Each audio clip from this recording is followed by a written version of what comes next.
Hi, this is Jason from Horrific Nightmares. Welcome back to the Terror in the Isles Challenge.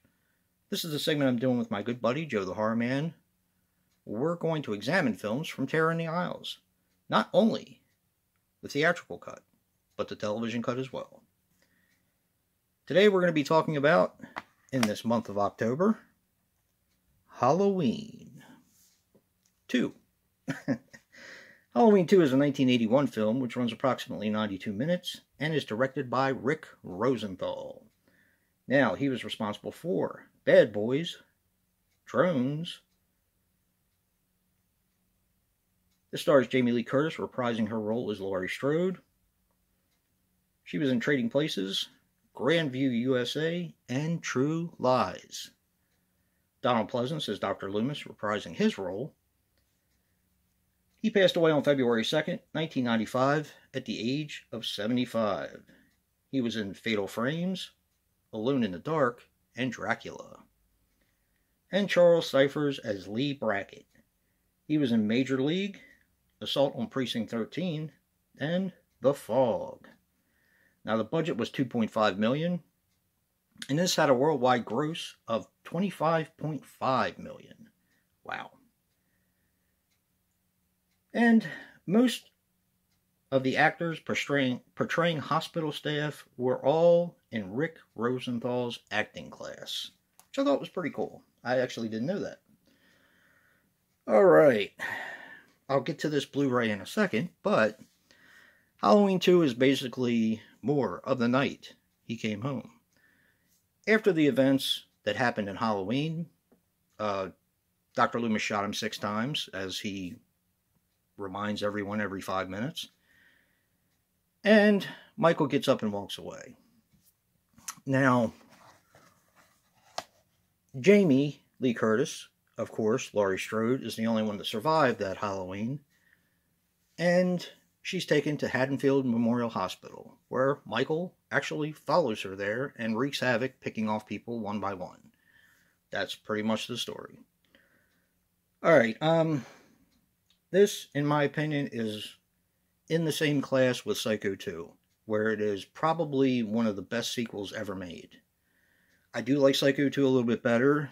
Reason being is, even though I like this franchise a little bit better, I think Halloween 2 has a little bit of a pacing problem. I've always said that it has a little bit of pacing problems here and there, but it is almost a perfect sequel because it takes place directly after what happened.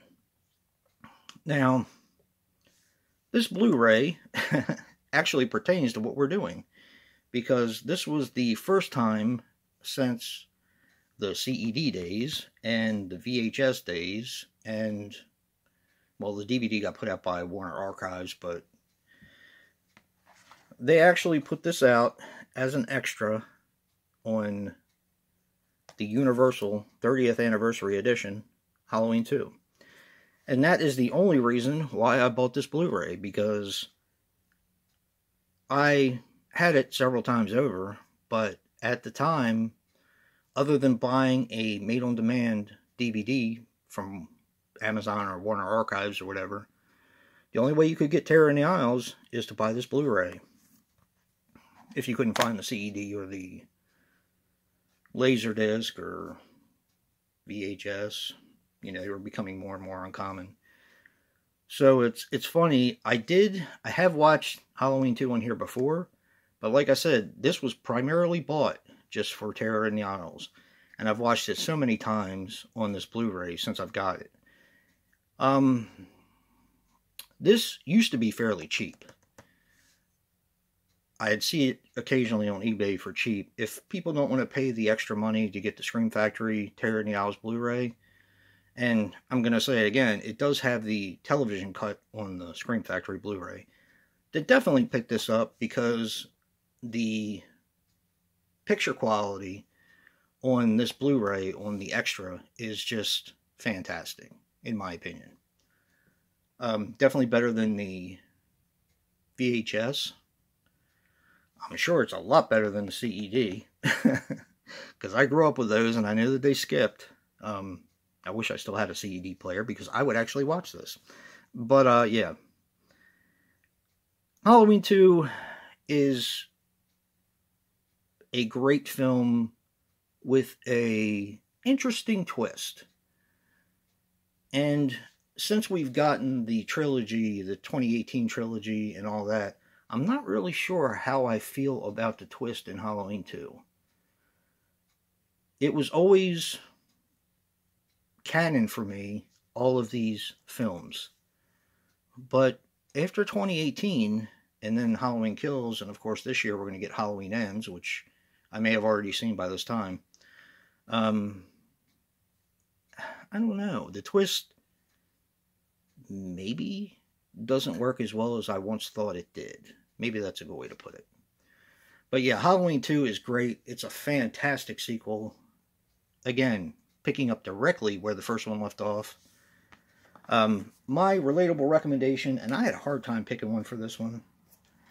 It's not going to be a sequel. It's going to be a standalone slasher, and it's going to be one of my favorites, even though it's not everyone's favorite. But I love The Prowler. I think it's amazing, and that's what I picked.